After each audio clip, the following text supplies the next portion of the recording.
This is Oppo A78 5G, and in today's video I will show how you can confirm the authenticity of this device. So first step is to launch settings, then enter the about device category. In here let's find the serial number and where particularly it is stored. So well, here it is. Now you will need to take the packaging that this phone came in, and then what you gotta do is to compare the serial number written at the system specifications and the serial number that you have on your box or packaging.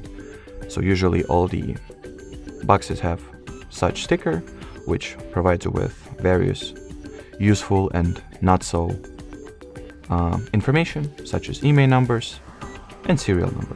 So as I've said, compare the SN you have over here with the SN you have over there, and if they are identical, that means that you are golden and your Oppo A78 5G is indeed original.